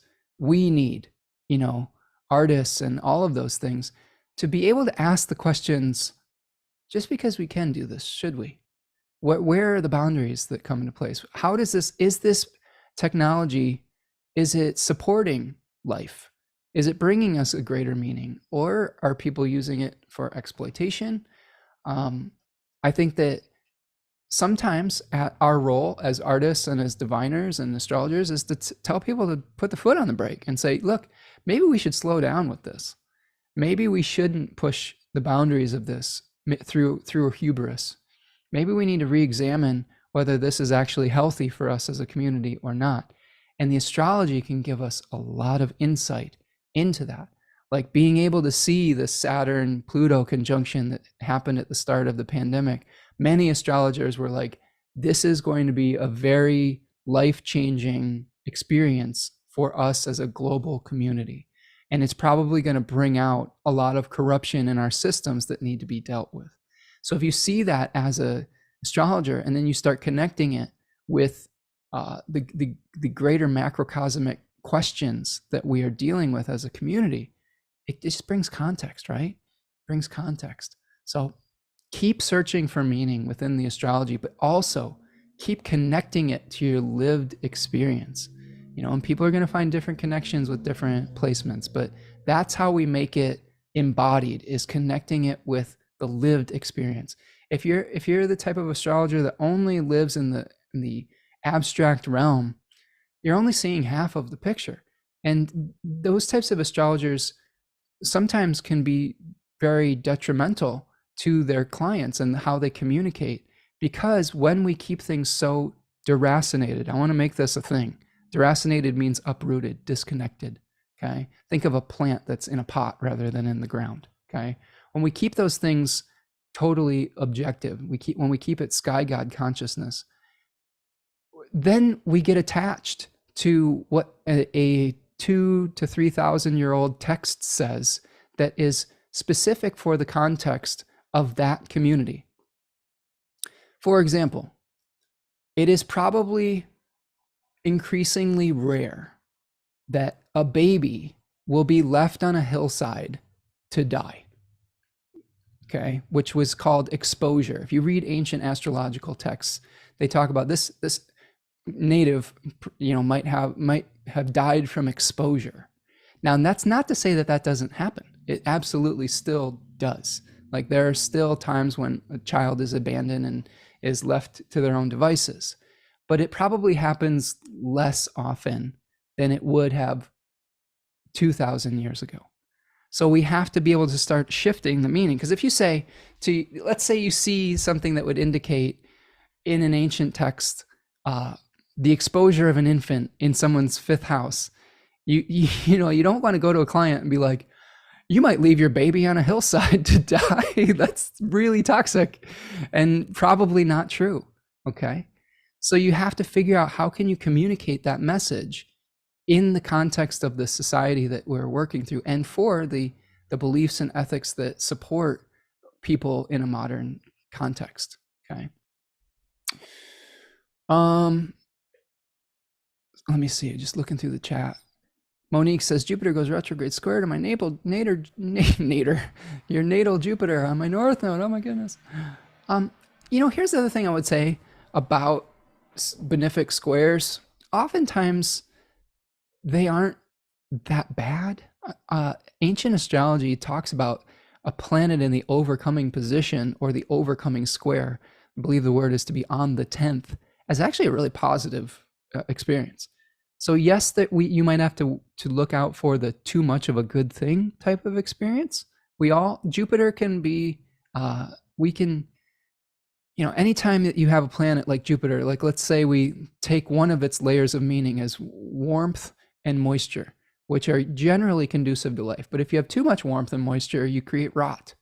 So you can have too much of a good thing. You can have too much food and where you're full. And if you eat anymore, it starts to make you sick.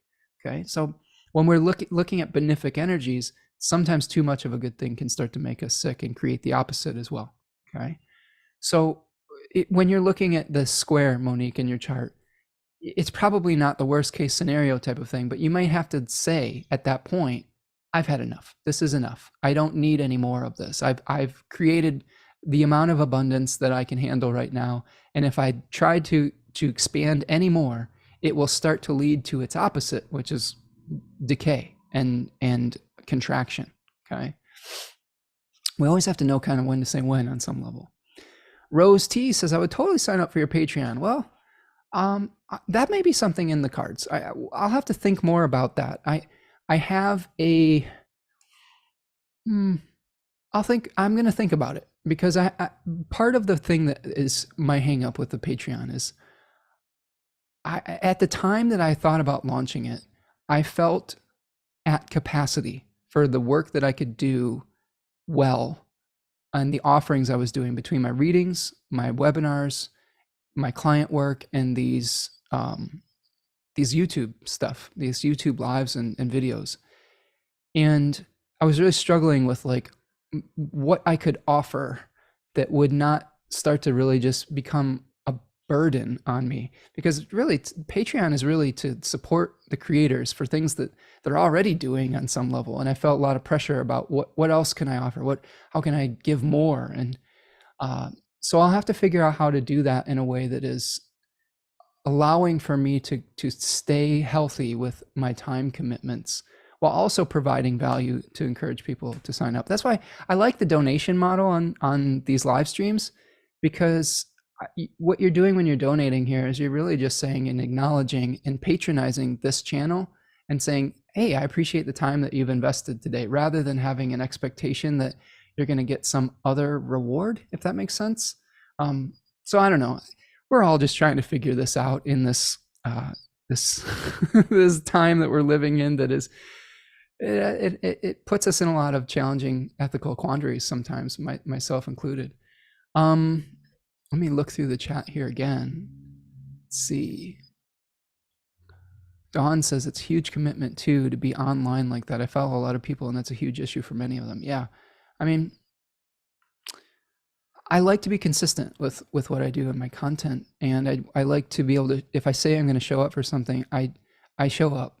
You know, and I think that before I launch anything like that, I want to make sure that I'm able to follow through on it without, like, you know, not being able to deliver on what I'm promising. So that's the main thing. Okay, friends, we're getting about the 2-hour mark here. Summer League basketball is starting in a little bit. If you have any final questions or comments, stick them in the chat. I have about a 20-second delay, but I could probably get to some of that if you want. But I hope that this was helpful for you, going over a solar return chart and just looking at my birthday chart for the year, helping you to contextualize this so you can use this in your life. I'm so very appreciative of all of your chats, questions, super chats. The birthday wishes today really fills my heart up. You all are such an amazing community, and I'm so blessed to be able to have just your attention, which is a commodity in and of itself these days. Is there's just so much noise, and that you choose to spend your Thursday, Friday, Saturday afternoons here with me is such an honor. And I hope that I'm able to be of service to you and that you're finding value in this. So if you are finding value, do me a huge favor. Hit that like button. Subscribe to the channel. Subscribe to the newsletter. There's added value in the newsletter now. If you want to make a donation, super chat, super sticker. The Decans of Cancer is on sale right now. You can purchase that. Sign up for this class. Join me for the class. Don't wait. Let's do this. Let's go on a journey together. Let's spend 3 months with some FaceTime, some face-to-face time. There's a whole different level of intimacy that we get in these classes that is somewhat harder to do just reading through the chat. Although we're able to go into some really amazing directions here in the chat, but there is something about just being able to see and hear each other's voices too. And we do that in our guided group study class. And I really value that time. And it's just, it really enriches my life, and I hope that it will enrich your life as well. So I hope that you will join me for that. It starts Monday, July the 10th at 1 p.m. Eastern time. The classes are recorded. If you can't make the first one, or if you can't make one or two here and there, you can watch the recordings, and hopefully they'll still provide you with value. If you need a payment plan, reach out. It's easy to set something up like that with you. All right, friends. I think that is going to do it for me today. This has been wonderful. Just seeing all these wonderful comments here. Really appreciate all of you. Dawn is telling me to go enjoy your afternoon, wishing you lots of magic this year. Enjoy that Jupiter energy. Dimpy says, have a wonderful magical birthday evening. Carolyn says, very helpful solar return. You're exemplary. Humility is inspiring. Well, thank you, Carolyn. I try to keep it humble and check myself. You know, I'm pretty hard on myself sometimes. So thank you for building me up sometimes. Appreciate that. And thanks for the handwritten letters in the mail. That's so cool and so rare these days. Nanda Devi says, thank you for sharing your birthday with us. Thank you, Nanda Devi. Hope that you're doing well. Nice to see you too, friend. Monique says, you're the best, Spencer. Thanks for the solar return class. Thank you, Monique. Hope things are going well with you, and happy birthday to you, friend, in the next couple days here. I hope your solar return is fortunate for you also. Kaylin says, thanks so much for your insight today. And thank you, Kaylin, for reaching out. And I hope that things are going well with your tarot deck. And I'm happy to be of service and help with anything that you might need in regards to that. Monique says, I'm excited for class. I'm on it. Yay, Monique. Yeah, we're gonna connect in class. It's gonna be so much fun. Rose T says, no questions. I just want to say thank you. Well, thank you, Rose. Appreciate you being here today.